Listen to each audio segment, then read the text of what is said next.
राजनीति के दो केंद्र हैं, एक एकनाथ शिंदे जिनका ठाणे शहर में दबदबा मैंने आपको बताया है, दूसरा एनसीपी के नेता जितेंद्र आह्वान जो कि मुंब्रा से लगातार विधायक बन रहे हैं। एकनाथ शिंदे विधानसभा के नेता हैं, यानी कि वो मुख्यमंत्री हैं, और इस वक्त विपक्ष के नेता जितेंद्र आह्वान हैं। दरअसल ठाणे जो महानगर पालिका मैंने आपको जहां से कार्यक्रम शुरू किया उस पर कब्जे को लेकर महानगर पालिका को लेकर जितेंद्र आह्वान और एकनाथ शिंदे में वर्चस्व की लड़ाई बहुत लंबे समय से चल रही थी।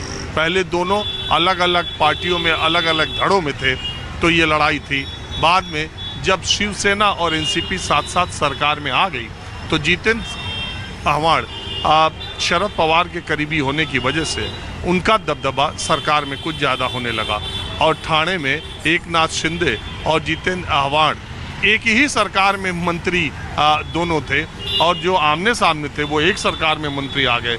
एकनाथ शिंदे और उनके करीबी लोगों का कहना था कि जितेंद्र आह्वान शरद पवार और अपनी पार्टी की वजह से सरकार में ज़्यादा ताकतवर हो रहे हैं, शिवसेना के लोगों की बात कम सुनी जा रही है। बहुत बड़ी वजह ये भी मानी जाती है कि एकनाथ शिंदे जितेंद्र आह्वान की जो लड़ाई थी वो एकनाथ शिंदे के बागी होने में वो भी एक कारण था, लेकिन जितेंद्र आह्वान अपने इलाके में भी एक लोकप्रिय नेता के तौर पर है और इस इलाके में उनका भी।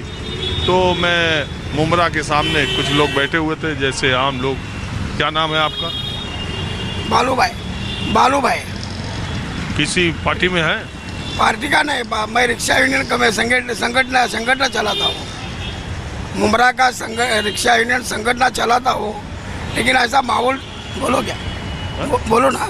बोलो। हाँ, जो मुंब्रा का जो माहौल मैंने देखा है 30-40 सालों से, आह्वान साहब ने जो थोड़ा बार काम किया है वो माहौल देख के पब्लिक भी थोड़ा चाहता है कि वापिस आह्वान साहब आ सकता है। उनका आप मुझे नजीमुल्ला भाई है, वो भी अपना आदमी है, लेकिन कैसा है ये दोनों दोस्त थे। दोनों दोस्त होने वजह से पार्टी अलग अलग होने लगे। शरद पवार गुट अलग, अजीत दादा गुट अलग, ये दोनों पार्टी इलेक्शन अलग होने के वजह से दोस्त आमने सामने खड़े हो गए। अभी देखेंगे अगर माहौल अगर अच्छा रहेगा तो नजीमुल्ला भी भाई आ सकता है, आह्वान साहब भी आ सकता है।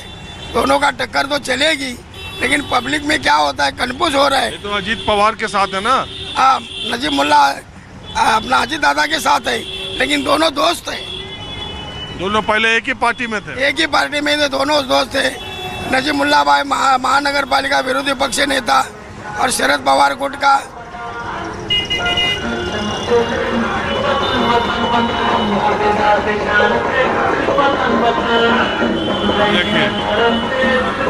पतंग भी है। MIM के उम्मीदवार सरफराज खान। इस इलाके में मुस्लिम वोटों की संख्या भी अच्छी खासी।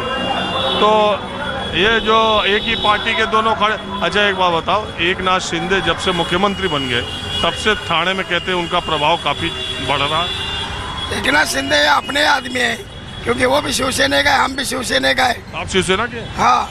तो आप कौन वाली शिवसेना में? अपना अभी पहले दोनों शिवसेना एक ही थी, अभी अलग अलग होने के वजह से। आप किस वाली में है इस समय? अभी उद्धव के साथ में हम लोग। क्यों? एकनाथ शिंदे भी अपना है, वो भी अपना है, लेकिन पब्लिक को इतना कन्फ्यूज होने लगा। अभी जाओ तो जाओ, किधर जाओ? खाली चाहिए महाराष्ट्र करने का, जो आया सामने अपना रहेगा, मुंब्रा के हिसाब से रहेगा, तो अपने को सोचना पड़ता है कि जिसका काम अच्छा रहेगा उसको वोटिंग करेंगे। देखिए दिक्कत यही है, अब यहाँ पर जो नजीमुल्ला जो अजीत पवार की पार्टी से, वो और जितेंद्र आह्वान एक ही पार्टी में थे, दोनों दोस्त थे। अब वो महानगर पालिका की राजनीति करते थे वहाँ से, अब वो जितेंद्र आह्वान के सामने चुनाव लड़ रहे। शिवसेना वालों के सामने वही दिक्कत है।